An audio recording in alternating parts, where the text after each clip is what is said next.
Renungkanlah wasiat Rasulullah kepada Abu Dzar Al-Ghifari, sahabat yang dikenal paling miskin namun paling bahagia. Dalam wasiatnya, Rasulullah mengajarkan prinsip-prinsip penting bagi kehidupan kita.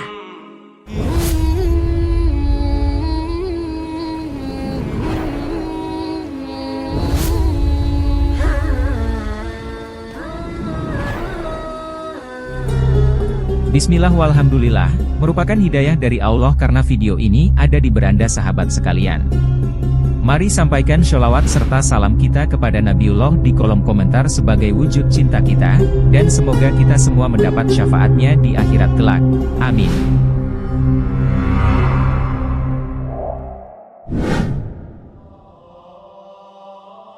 Assalamualaikum warahmatullahi wabarakatuh, sahabat kisah Islami terkini rahimakumullah. Abu Dzar Al-Ghifari adalah salah satu sahabat Rasulullah yang dikenal paling miskin. Seorang yang memiliki nama asli Jundub bin Junadah tersebut berasal dari salah satu suku yang dikenal handal dalam menempuh perjalanan. Mengutip dari buku 365 hari bersama sahabat Nabi Muhammad. Ketika ingin menyatakan keislamannya, Abu Dzar menempuh perjalanan yang sangat menantang. Sesampainya di Makkah, ia bahkan berpura-pura menyamar menjadi orang yang hendak tawaf, serta seorang musafir yang tersesat dan memerlukan istirahat. Abu Dzar, ia adalah sahabat Nabi yang paling miskin, tetapi bahagia. Jika kaum Quraisy mengetahui yang Abu Dzar cari adalah Rasulullah Shallallahu Alaihi Wasallam, mereka akan melenyapkan Abu Dzar. Karenanya, ia kerap menyimak informasi tentang Nabi Muhammad tiap kali mendengar orang-orang sekitar menyebutkan nama beliau. Abu Dzar memiliki karakter yang pemberani, kuat, dan tegas. Ketika bertemu Nabi Muhammad pun, dia tanpa ragu bersyahadat di depan beliau dan menyatakan keislamannya. Sebelum Rasulullah wafat, beliau sempat berwasiat kepada Abu Dzar Al-Ghifari. Wasiat-wasiat tersebut kemudian dijadikan Abu Dzar sebagai pedoman hidupnya. Apa saja isinya? Berikut pembahasannya yang dinukil dari buku The Great Sahaba oleh Rizam Aizid. Wasiat Rasulullah Shallallahu Alaihi Wasallam kepada Abu Dzar Al-Ghifari yang pertama, mencintai orang miskin. Rasulullah berwasiat untuk mencintai orang yang miskin. Nah, orang miskin yang dimaksud ialah mereka yang serba tidak berkecukupan dan tidak memiliki harta untuk mencukupi hidup, namun enggan mengemis.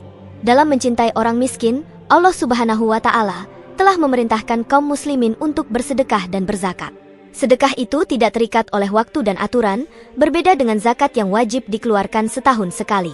Islam menganjurkan umatnya berlaku tawadhuk terhadap orang-orang miskin, duduk bersama mereka, menolong mereka, serta bersabar bersama mereka. Mencintai orang-orang miskin dan dekat dengan mereka, yaitu dengan membantu dan menolong mereka, bukan sekedar dekat dengan mereka. Apa yang ada pada kita, kita berikan kepada mereka, karena kita akan diberikan kemudahan oleh Allah Ta'ala dalam setiap urusan, dihilangkan kesusahan pada hari kiamat, dan memperoleh ganjaran yang besar. Rasulullah Shallallahu Alaihi Wasallam bersabda, barang siapa menghilangkan satu kesusahan dunia dari seorang mukmin, Allah akan menghilangkan darinya satu kesusahan di hari kiamat. Dan barang siapa yang memudahkan kesulitan orang yang dililit hutang, Allah akan memudahkan atasnya di dunia dan akhirat. Hadis riwayat Muslim. 2. Melihat pada orang yang lebih rendah dari segi materi. Wasiat yang kedua yaitu berkaitan dengan gaya hidup. Nabi Muhammad berwasiat agar kaum muslimin melihat kepada orang yang lebih rendah dari segi materi dan penghidupan. Dengan demikian, kita dilarang berkaca pada orang yang lebih kaya. Hal tersebut akan menimbulkan sifat dengki dan berujung tidak bersyukur atas segala sesuatu yang diberikan oleh Allah Subhanahu wa Ta'ala. Rasulullah bersabda, lihatlah kepada orang yang berada di bawahmu dan jangan melihat orang yang berada di atasmu. Karena yang demikian lebih patut agar kalian tidak meremehkan nikmat Allah yang telah diberikan. Hadis riwayat Bukhari. Abu Dzar radhiyallahu an adalah teladan bagi kita dalam hal ini. Beliau mencari makan untuk hari yang sedang dijalaninya, sedangkan untuk esok harinya beliau mencarinya lagi. Beliau melakukan yang demikian itu terus-menerus dalam kehidupannya. Mudah-mudahan Allah meridhoi beliau. 3. Menyambung ke tali silaturahmi. Wasiat selanjutnya adalah menyambung tali silaturahim. Hal ini sangat ditegaskan dalam Islam, bahkan Allah memerintahkan hambanya untuk berbuat demikian. Menyambung tali silaturahmi dapat memperkuat ukhuwah Islamiyah. Allah berfirman dalam surat An-Nisa ayat 1 yang artinya, wahai manusia, bertakwalah kepada Tuhanmu yang telah menciptakan kamu dari seorang diri, dan daripadanya Allah menciptakan istrinya, dan daripada keduanya Allah memperkembangbiakan laki-laki dan perempuan yang banyak. Dan bertakwalah kepada Allah yang dengan mempergunakan namanya kamu saling meminta satu sama lain, dan peliharalah hubungan silaturahim. Sesungguhnya Allah selalu menjaga dan mengawasimu. Maka, silaturahmi hanya ditujukan pada orang-orang yang memiliki hubungan kerabat dengan kita. Seperti kedua orang tua, kakak, adik, paman, bibi, keponakan, sepupu, dan lainnya yang memiliki hubungan kerabat dengan kita. Sebagian besar kaum muslimin mungkin salah dalam menggunakan kata silaturahmi. Mereka menggunakannya untuk hubungan mereka dengan rekan-rekan dan kawan-kawan mereka. Padahal silaturahmi hanyalah terbatas pada orang-orang yang memiliki hubungan kekerabatan dengan kita. Adapun kepada orang yang bukan kerabat, maka yang ada hanyalah uhuwah Islamiyah, persaudaraan Islam. 4. Memperbanyak ucapan hauqalah.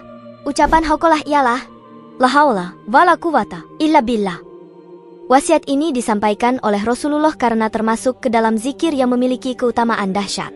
Arti dari kalimat tersebut adalah tidak ada daya dan upaya kecuali dari pertolongan Allah. Karenanya, ucapan itu menegaskan kelemahan kita di hadapan Allah Subhanahu wa Ta'ala. Agar kita melepaskan diri dari segala apa yang kita merasa mampu untuk melakukannya, dan kita serahkan semua urusan itu kepada Allah. Sesungguhnya yang dapat menolong dalam semua aktivitas kita hanyalah Allah Ta'ala, dan itu adalah makna ucapan kita setiap kali melakukan sholat. Hanya kepada Engkaulah kami menyembah dan hanya kepada Engkaulah kami memohon pertolongan. Quran Surat Al-Fatihah ayat 5. Pada hakikatnya, seorang hamba tidak memiliki daya dan upaya kecuali dengan pertolongan Allah. Seorang penuntut ilmu tidak akan mungkin duduk di majelis ilmu, melainkan dengan pertolongan Allah. Seorang guru tidak akan mungkin dapat mengajarkan ilmu yang bermanfaat, melainkan dengan pertolongan Allah. Begitupun seorang pegawai, tidak mungkin dapat bekerja melainkan dengan pertolongan Allah. 5. Berani berkata benar meski pahit. Wasiat yang disampaikan Nabi Muhammad kepada Abu Dzar Al-Ghifari ialah, berani berkata benar walaupun itu pahit.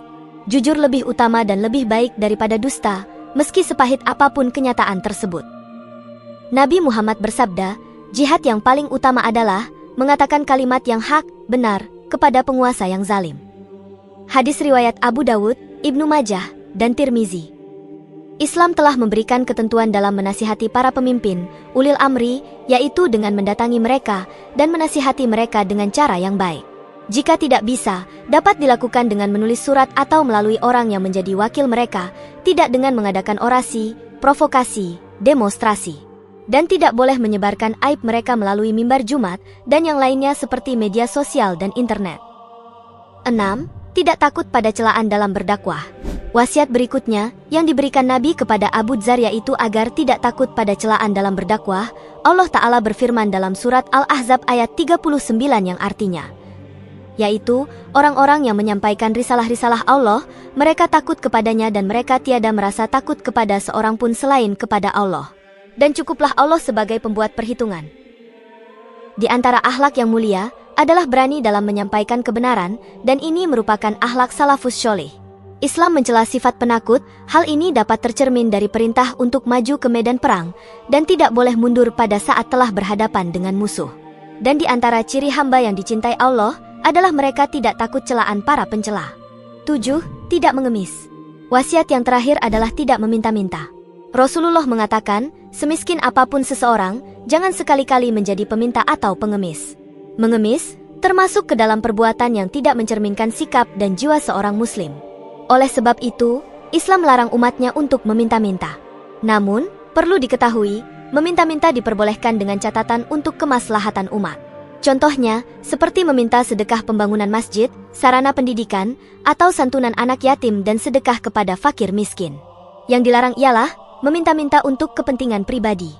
Meminta-minta merupakan perbuatan yang sangat tercela dan hukum asalnya adalah haram, kecuali untuk maslahat kaum muslimin, karena termasuk tolong-menolong dalam kebaikan, seperti untuk pembangunan masjid, pondok pesantren, biaya hidup anak yatim, dan yang sepertinya.